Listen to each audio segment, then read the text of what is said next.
여러분, 우리 주변에 아직도 밥 한 끼를 제대로 챙기기 어려운 결식우려 아동들이 있다는 걸 알고 계신가요?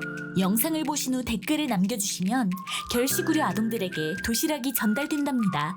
댓글 하나에 도시락 하나. 여러분들의 따뜻한 관심과 참여 부탁드립니다.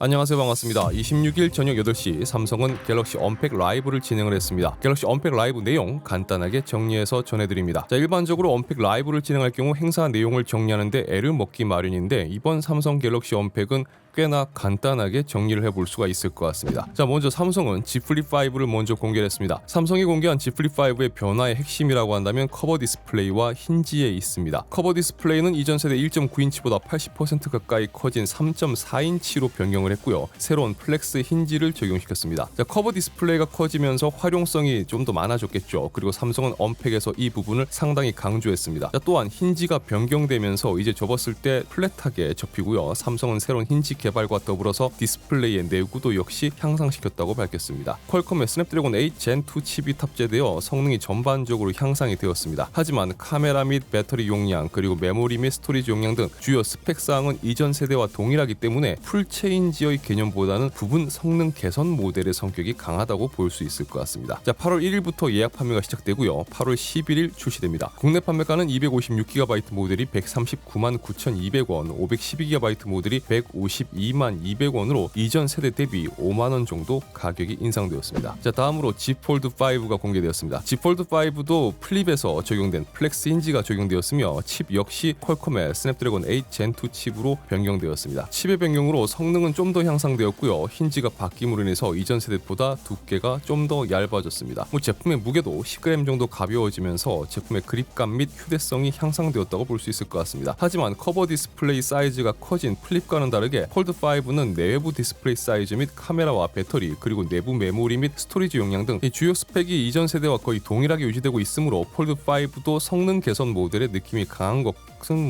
플립과 동일하다고 볼 수 있을 것 같습니다. 폴드 5도 8월 1일부터 예약 판매가 시작되고요. 8월 11일에 출시가 됩니다. 국내 판매가는 256GB 모델이 209만 7,700원, 512GB 모델이 221만 8,700원, 1TB 모델이 246만 700원으로 이전 세대 대비 한 10만원 정도 가격이 인상되었습니다. 자, 그리고 갤럭시 워치 6의 공개가 이어졌습니다. 발표 내용에서는 좀 아쉬움이 컸는데요. 주요 발표 내용들이 기존 워치에서도 지원하고 있는 내용인데다 또 최근 스마트워치에서 강조하고 있는 헬스케어 부분을 재차 강조하고 있는 느낌이라 하드웨어적인 측면에서의 변경점이라고 한다면 센서가 보강되었고 기존 워치의 디스플레이 베젤을 줄인 부분과 디스플레이의 밝기 향상 정도로만 정리를 해볼 수가 있을 것 같습니다. 이 모델 라인업의 경우도 기존 워치 프로의 새로운 모델은 없었고요. 워치 클래식이 다시 등장을 했습니다. 국내 판매는 7월 27일부터 사전 예약이 시작되고요. 출시는 8월 11일입니다. 일반 모델의 가격은 32만 9천원부터 시작되고요. 클래식 모델은 42만 9천원부터 시작됩니다. 자, 그리고 마지막으로 갤럭시 탭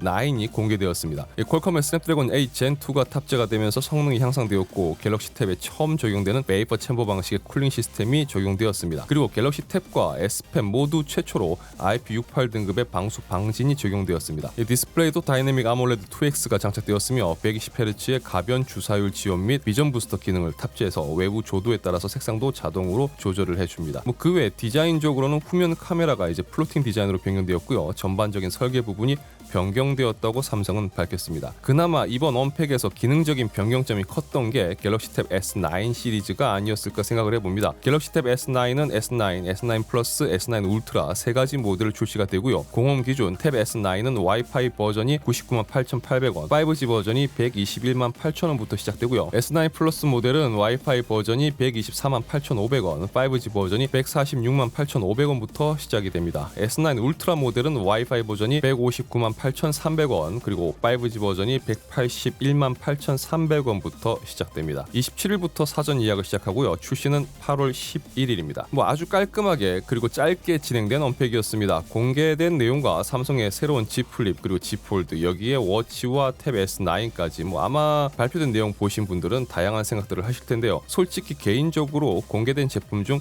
탭 S9 시리즈를 제외한다면 새로운 제품이라는 느낌보다는 성능 개선 모델의 느낌이 강하게 들었습니다. 물론 매 시리즈마다 커다란 변화를 준다라는 게 쉽진 않을 겁니다. 하지만 이번 발표에서 퀄컴 스냅드래곤의 최신 버전 탑재로 인한 원시 성능 향상 부분을 제외한다면 기존 시리즈 대비 크게 변경점을 찾아볼 수가 없었고요. 폴더블에서 힌지가 차지하는 요소가 큰 만큼 새로운 플렉스 힌지의 적용은 반갑지만 새로운 힌지 적용으로 인한 화면의 주름 개선이라든지 혹은 UDC 카메라의 개선 여부 등 분명 삼성은 언팩에서 제품에 대해서 소비자들이 실사용하면서 느낄 수 있는 부분에서의 개선점에 대해서 이야기할 수 있는 부분들이 충분히 있었을 거라고 생각됩니다. 하지만 하지 않았죠. 이미 수년간 진행해온 갤럭시 언팩이라는 이벤트의 내공도 어느 정도는 쌓였을 거라고 생각되는데 이번 언팩을 보면서 제품에 대해서 할 이야기가 정말 이렇게 없는 걸까? 아니면 삼성의 프레젠테이션 능력에 문제가 있는 걸까라는 물음표가 계속 지워지지 않았던 발표라고 생각됩니다. 자, 어쨌든 삼성이 언팩에서 제대로 전달하지 못한 부분이 있지 않을까라는 기대를 걸어보며 제품의 출시를 기다려봐야 될 것 같습니다. 자, 저는 다음 영상에서 다시 찾아뵙겠습니다. 시청해주셔서 진심으로 감사합니다. 지금까지 아토였습니다.